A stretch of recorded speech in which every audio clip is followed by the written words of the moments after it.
स्वागत है आपका हमारे YouTube चैनल आवाज़े अदनान पर। उम्मीद करता हूं आप सब बहुत अच्छे होंगे। महाराष्ट्र चुनाव को लेकर एक बड़ी अपडेट लेकर आया हूं। AIMIM लड़ सकती है महाराष्ट्र में 100 सीटों पर। जी हां, सूत्रों के मुताबिक पता चला है कि महाराष्ट्र के अंदर असदुद्दीन ओवैसी की पार्टी AIMIM 100 सीटों पर चुनाव लड़ सकती है। आप लोग जानते हैं कि महाराष्ट्र के अंदर असदुद्दीन ओवैसी की पार्टी ऑल इंडिया मजलिस इत्तेहादुल मुस्लिमीन पहले से ही बहुत मजबूत है और अब 2024 में बहुत मजबूती से चुनाव लड़ने का ऐलान भी कर दिया है। तेलंगाना से निकलकर महाराष्ट्र के अंदर असदुद्दीन ओवैसी की पार्टी मजबूत हो रही है। आप जानते हैं कि असदुद्दीन ओवैसी साहब की पार्टी ऑल इंडिया मजलिस इत्तेहादुल मुस्लिमीन का दूसरा मेंबर ऑफ पार्लियामेंट महाराष्ट्र के औरंगाबाद लोकसभा से बने थे इम्तियाज जलील साहब। वहां के मुसलमानों के लिए, वहां के गरीबों के लिए, मजलूमों के लिए इम्तियाज जलील साहब जैसी शख्सियत मेंबर ऑफ पार्लियामेंट बने थे। एक ऐसी शख्सियत जो बेबाकी से आवाज उठाते हैं, बेबाकी से बोलते हैं, मुद्दों पर बोलते हैं और गरीबों मजलूमों के हक की लड़ाई भी लड़ते हैं।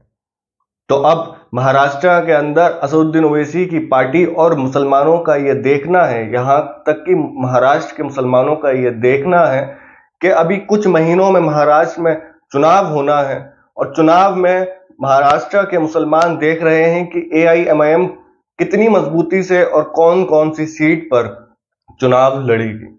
तो सूत्रों के मुताबिक ये पता चला है कि AIMIM 100 सीट पर चुनाव लड़ सकती है और AIMIM के पास 500 से ज्यादा उम्मीदवारों के फॉर्म आ चुके हैं।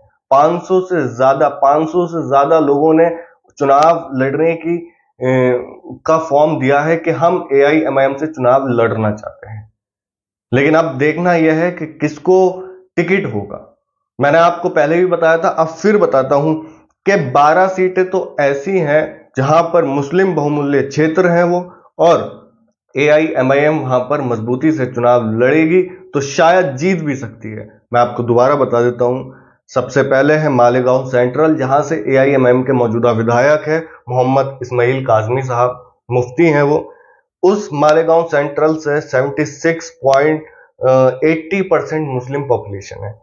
दूसरी है दूल्हे सिटी, जहां से शाह फारूक अनवर अभी मौजूदा विधायक है AIMIM के, वहां पर 1 लाख मुस्लिम वोटर्स हैं। तीसरी है मलाड वेस्ट, जहां पे 27.70% मुस्लिम वोटर्स हैं। फिर है अनुशक्ति नगर, जहां पर 28.80% वोटर्स हैं। फिर है धारावी, 33.30% मुस्लिम वोटर्स हैं।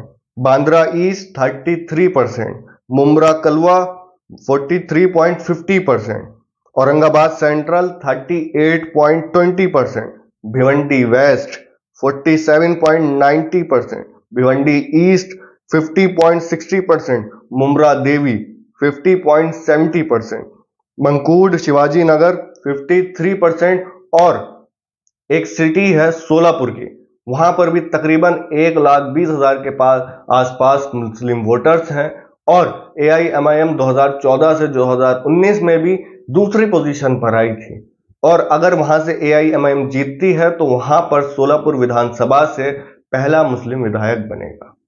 तो क्या आपको लगता है कि महाराष्ट्र के अंदर असदुद्दीन ओवैसी की पार्टी मजबूत बनकर उभरेगी?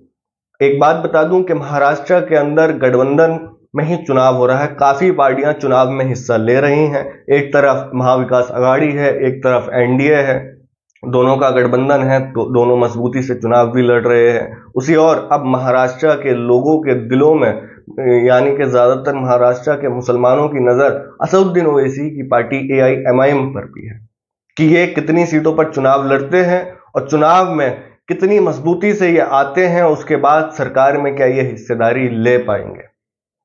अगर महाराष्ट्र के अंदर असदुद्दीन ओवैसी की पार्टी ऑल इंडिया मजलिस इत्तेहादुल मुस्लिमीन मजबूत होती है तो इसका असर हिंदुस्तान की और स्टेट पर भी होगा।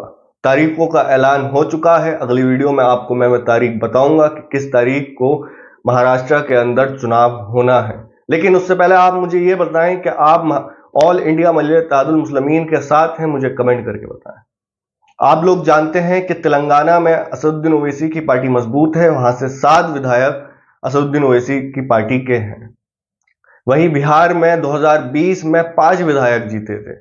दूसरी ओर महाराष्ट्र के अंदर अलग अलग सीट से 2014 में अलग सीट औरंगाबाद सेंट्रल और बायकुल्ला से विधायक बने थे एआईएमआईएम के। हालांकि 2019 में उन सीटों पर चुनाव हार गए, लेकिन नई सीट पर चुनाव जीते। मालेगांव सेंट्रल और दूल्हे सिटी से एआईएमआईएम के 2 विधायक और बने, यानी कि अलग अलग सीट। आप देख रहे हैं ना, अभी भी मौजूदा 2 विधायक एआईएमआईएम के हैं। आप अब आप देख सकते हैं, असदुद्दीन ओवैसी साहब ने भी इस बात को अपनी स्पीच में कहा है कि अगर ऑल इंडिया मजलिस इत्तेहादुल मुस्लिमीन के 10 से 15 विधायक जीत कर जाते हैं तो कोई अगर सवाल भी खड़ा होगा करेगा तो एआईएमआईएम के विधायक उसका जवाब दे सकेंगे, हिस्सेदारी भी ले सकेंगे। अब कैंडिडेट के नाम अनाउंस होना शुरू हो जाएंगे, जल्द से जल्द कैंडिडेट के नाम अनाउंस होंगे, उतना ही हम आपको बताएंगे जल्द से। अगर आप एआईएमआईएम को सपोर्ट करते हैं तो जरूर कमेंट करके बताएं। अगर आपने चैनल सब्सक्राइब नहीं करा हो तो चैनल को जरूर सब्सक्राइब कर लें, वीडियो को जरूर लाइक